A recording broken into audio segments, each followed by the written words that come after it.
Hi, welcome to the Pink Table where we save the spot just for you. As you guys may or may not know, we usually have a margarita of the week, and we're going to have the pineapple margarita. And you can find the recipe at thepinktable.tv. And we have a special treat for you guys today. We have a live sexpert with us today at the Pink Table. We're going to have some great conversation. So let's cheers and start our show. Cheers. Cheers, ladies. Cheers, ladies.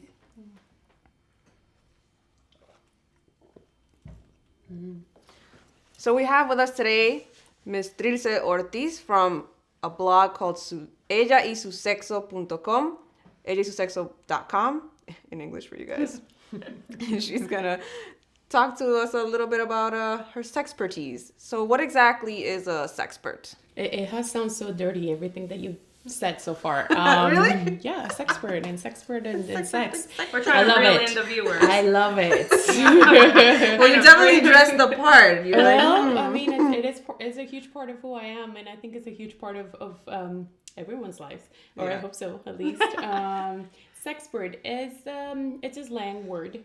And it just means somebody who has a great knowledge about sex. And just to clarify, I am not a sexologist. I don't have any certification besides social communication and journalism. So I'm a journalist. I'm a person who's very in touch with her sexuality and likes to share that experience and knowledge with other women. And you just feel comfortable about being vocal or on the written word about it. Oh, I feel really comfortable about being vocal.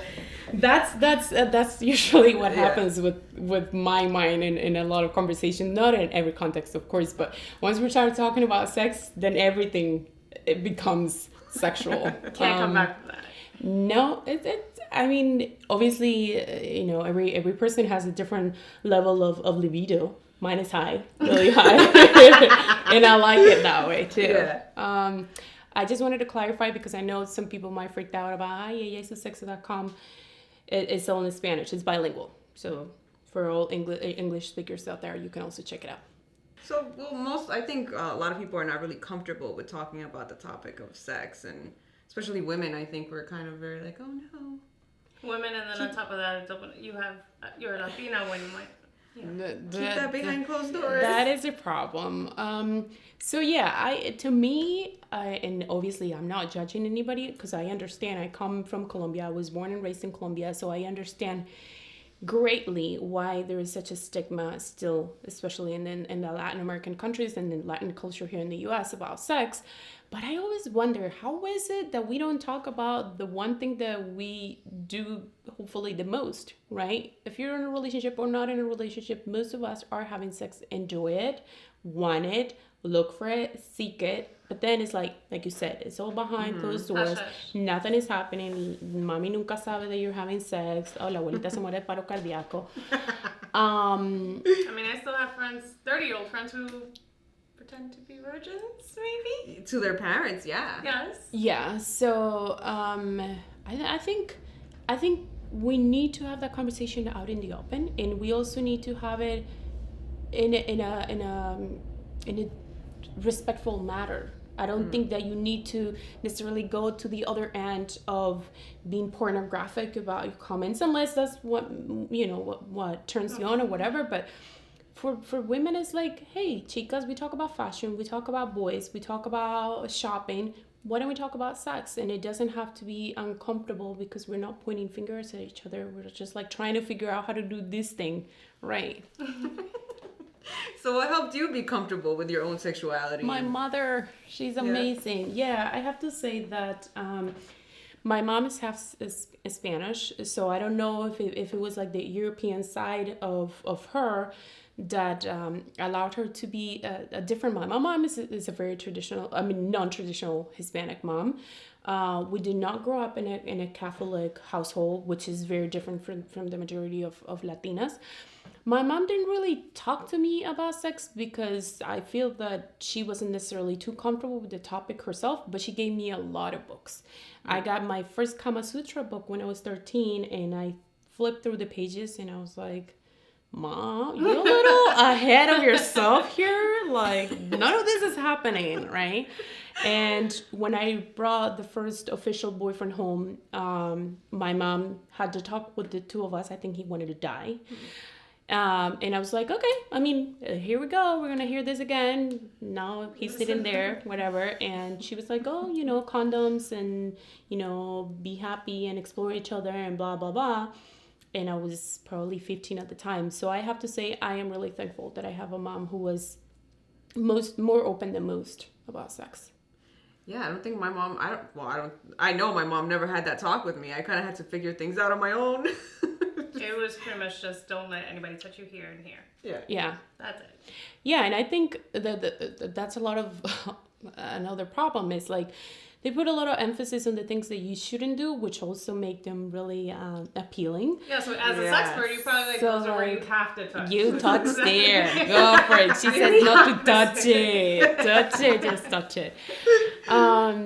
But it also, the thing is, you talk about sex like it being dirty in the negative context. Yes.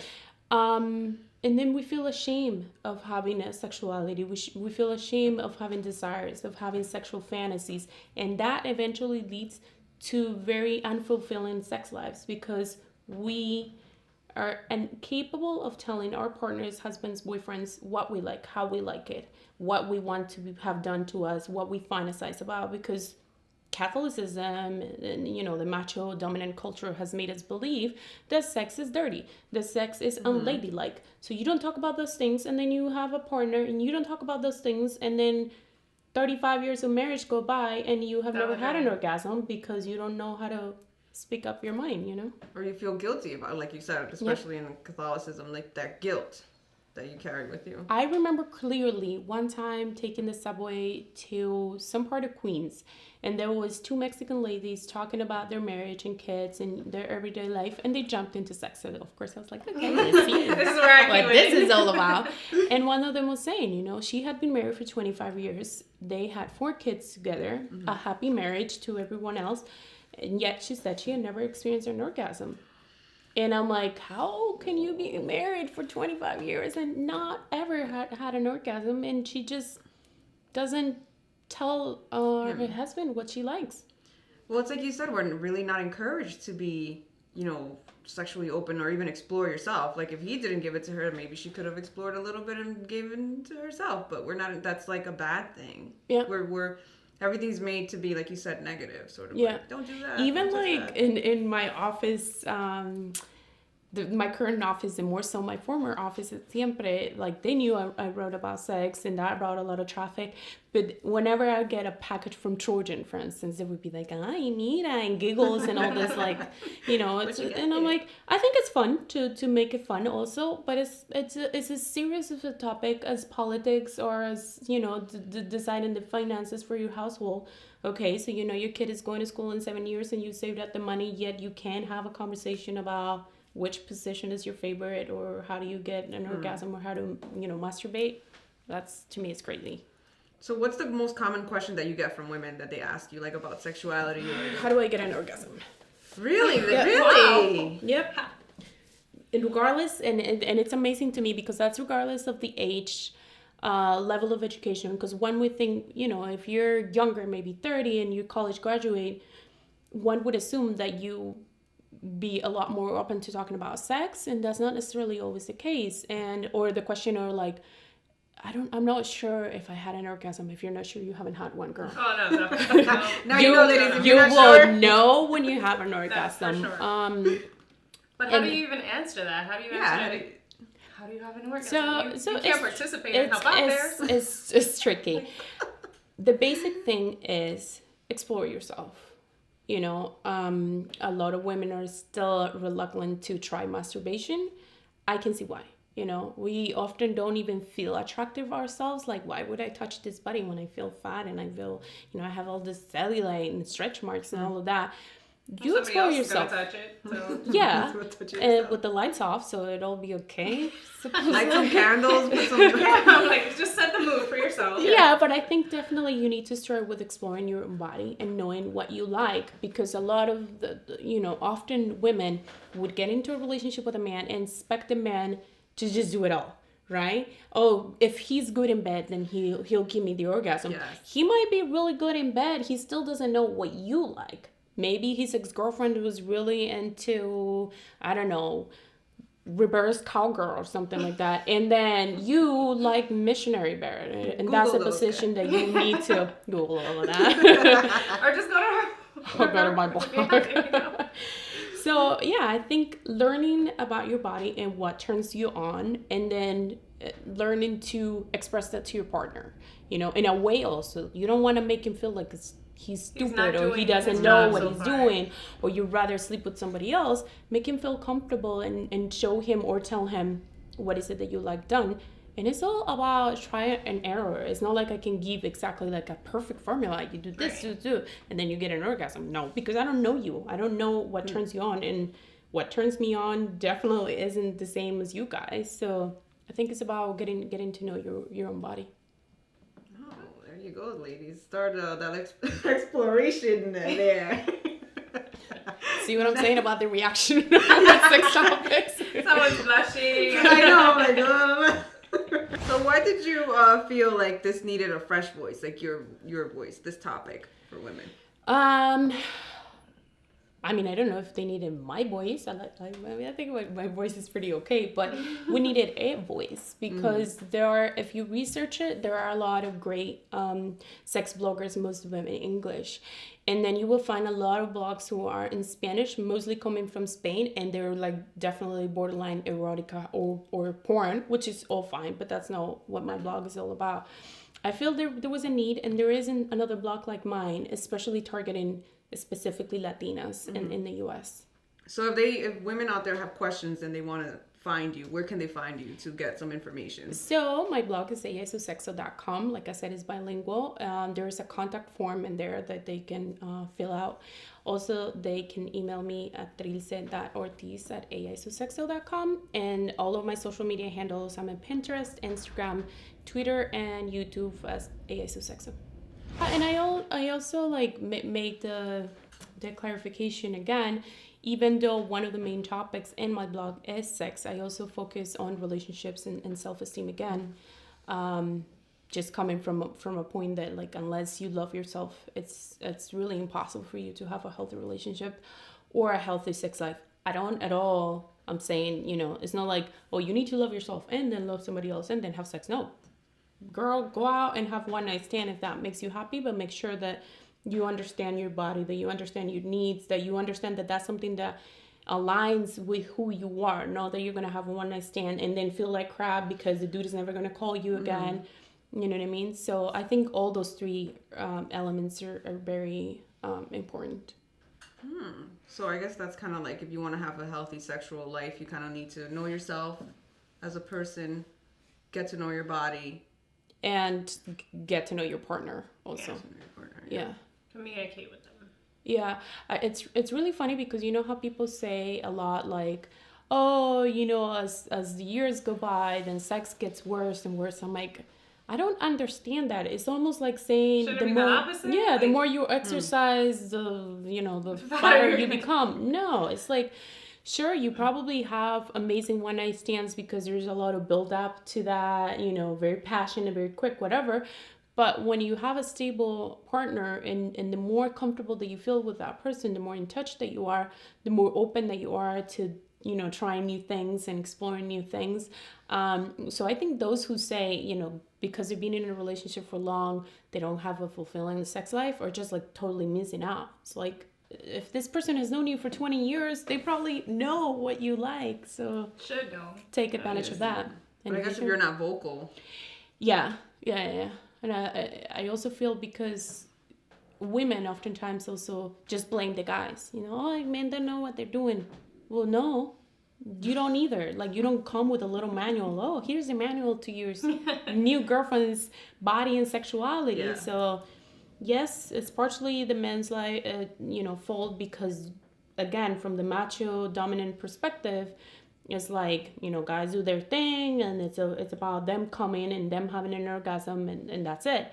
But it's also, if you don't communicate what you like or that you're not really satisfied with your sex life, then the dude thinks everything is okay. Right. I mean, 75% of women fake orgasms, so then you can't blame them for not knowing that you're not having a good sex That life. is way too high. I mean, obviously it depends on every woman's body, right? But oftentimes when women get orgasms, there are spasms in the vaginal area. So whether he's using his finger to masturbate or it's through penetration, he will feel their contractions. And it's not just the women being able to contract her vagina muscles, with a lot of us can. It will be super fast. It will be sort of like this movement. So he will feel it either in his So finger. it's not like when you're doing Kegels, right? It's Kegels? No, Kegel Kegels? exercises. Yeah. There you go. It's not that. No, it's a lot faster. Usually women would have the most disgusting faces when they're having their orgasms, because it would either look like you're in extreme pain, you're about to cry. It's not a pretty sight, but it's like really deformed, like, who the fuck is this person kind of a face. Should I stop? No, you keep going. If it's like, oh my gosh, she's morphing into whatever Picasso picture, go for it. You're on the right track. The nipples will harden.